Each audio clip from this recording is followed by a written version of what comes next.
Muy buenas tengan mis amigos y compañeros del mundo de YouTube. Hoy les vengo a hablar de un tema muy interesante como polémico. Les advierto que no quiero demostrar la veracidad de estos, solo enseñarlos y hacerles pasar un buen rato. Hoy hablaremos de la existencia de Jesús y mostrando algunas pruebas. Comencemos. 1. Los textos históricos. La primera noticia indirecta sobre Jesús fuera de los evangelios es atribuida al historiador judío Flavio Josefo.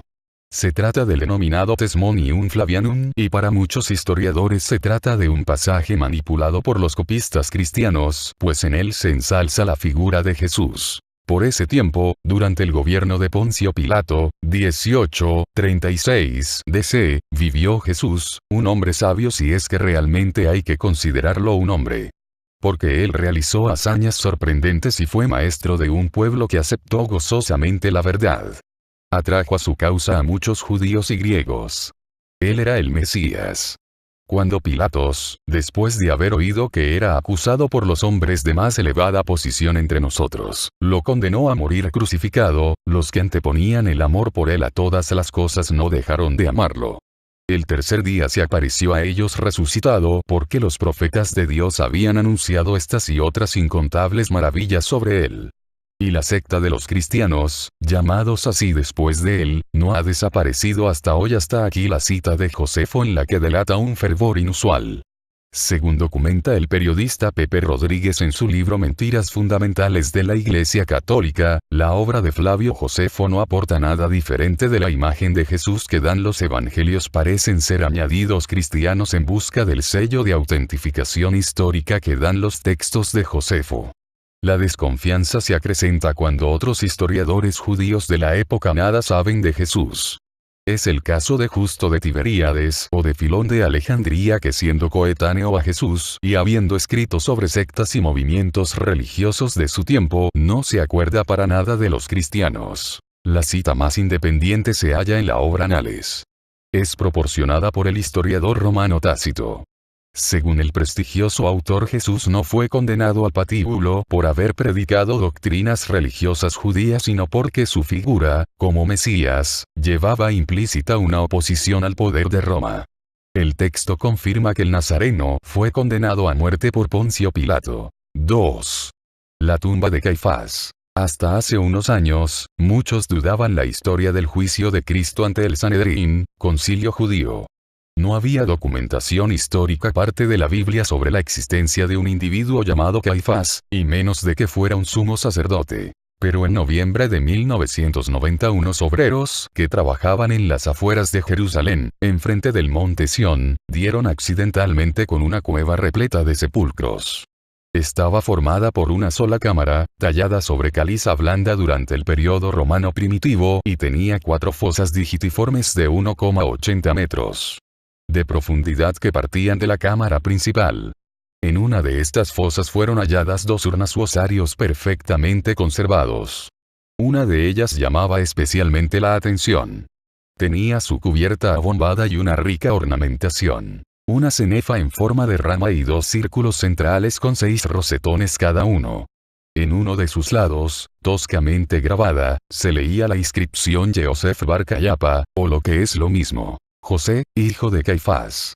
El arqueólogo Svigrenut y el antropólogo Joesías concluyeron que este Caifás de la inscripción era el mismo que se menciona en los evangelios. Caifás fue sumo sacerdote entre el 18 y el 36 después de Cristo. Posiblemente consiguió esa posición al casarse con la hija de Anás, quien fue cabeza de un poderoso clan de sumos sacerdotes, Juan 18:13, y se convirtió en el líder de la conspiración para crucificar a Jesús. Si su última morada fue esta urna funeraria hallada en el Bosque de la Paz, al sur de la ciudad vieja de Jerusalén, se confirma que los personajes del Nuevo Testamento no son mitos, sino seres de carne y hueso que protagonizaron los hechos descritos en los textos. Por desgracia, los arqueólogos no fueron los primeros en entrar en el sepulcro. Este había sido profanado en la antigüedad y sus objetos habían sido sustraídos. Lo que sí hallaron fueron los restos de 63 individuos, entre ellos los de Caifás, al parecer, un varón de 60 años. 3. Inscripción Poncio Pilato. Hace 41 años, durante las obras de limpieza y restauración de un teatro romano en la antigua ciudad de Casarea, tuvo lugar otro importante hallazgo arqueológico que confirma la existencia de otro de los personajes del Nuevo Testamento, directamente implicado en la crucifixión de Jesús. Se trata de una placa conmemorativa cuya importancia radica en el nombre que se haya grabado en su superficie. Tiberium Pontius Pilatus, Praefectus Judaicae, o lo que es lo mismo, Tiberio Poncio Pilato, prefecto de Judea. Había pasado inadvertida por estar vuelta del revés. La inscripción resolvía, además, la disputa entre especialistas en torno a la autoridad que ostentaba este personaje por cuanto era llamado prefecto y no procurador, un cargo de rango inferior aunque acogido con entusiasmo porque se trataba del primer testimonio físico de la existencia de un personaje destacado del Nuevo Testamento. Poncio Pilato tenía su palacio residencial en Cesarea Marítima, sede del gobierno romano en la ribera oriental del Mediterráneo, y solo acudía a Jerusalén para asistir a las grandes fiestas. Despreciado por los judíos por haber construido un acueducto con dinero del templo y protagonizado varias acciones sangrientas, estos le denunciaron ante las autoridades romanas, siendo depuesto de su cargo por el gobernador de Siria y enviado a Roma en el año 37. La historia le conoce sobre todo por el proceso seguido contra Jesús, al que aún reconociendo su inocencia, lo entregó al infame suplicio de ser clavado en la cruz. Esto agradó a los judíos, evitó un levantamiento popular y para confirmar su rechazo a cualquier clase de responsabilidad, efectuó el famoso gesto de lavarse las manos. Lucas 23, 14 y Mateo 27, 24. 4. La casa del apóstol Pedro en la ribera norte del mar de Galilea se erige en las ruinas de Cafarnaúm, la ciudad donde se supone que Jesús predicó a los apóstoles. Las excavaciones arqueológicas llevadas a cabo allí durante el siglo pasado han sacado a la luz una iglesia de planta octogonal, datada en el siglo V, que al parecer fue erigida para venerar la casa de San Pedro, el príncipe de los apóstoles. El terreno era propiedad de los monjes franciscanos. Entre 1968 y 1985 se realizaron diversas excavaciones sacando a la luz complejísimos estratos. Es decir, que la iglesia bizantina había sido levantada sobre otra estructura anterior, una iglesia casa del siglo IV. Los arqueólogos franciscanos Virgilio Corbo y Estanislao Lofreda llegaron más lejos aún al comprobar cómo debajo existían restos de una casa con patio del siglo I. En el estuco que recubría las habitaciones habían sido garabateadas diversas invocaciones cristianas en arameo, hebreo, griego, latín y siríaco que revelaban la importancia de aquella sala para las primeras generaciones de cristianos. La conclusión de Corbo y Lofreda es que se trataba de la casa del apóstol Pedro. Su suposición se refrendaba porque cerca de allí, una manzana más al norte, se erige una de las sinagogas más grandes del período bizantino. Parece que esta construcción fue levantada sobre otra sinagoga más antigua del siglo I. Pues bien, en las paredes de la construcción original los arqueólogos hallaron varias inscripciones en griego y arameo con los nombres judíos que patrocinaron la construcción. Herodes y Chalfo, que guardan semblanza con otros que aparecen en los evangelios. Siendo así, podría tratarse de la sinagoga donde Jesús exorcizó a unos demonios, Marcos 1, 21, y en la que impartió sus enseñanzas, Juan 6, 59. 5.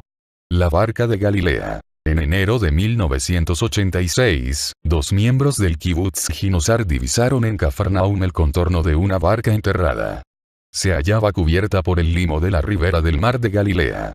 La grave sequía que asolaba entonces la región provocó un notable retroceso de las aguas, dejando al descubierto la primitiva embarcación. Durante el siglo I, la pesca proporcionaba alimento y trabajo a buena parte de los habitantes de Cafarnaúm.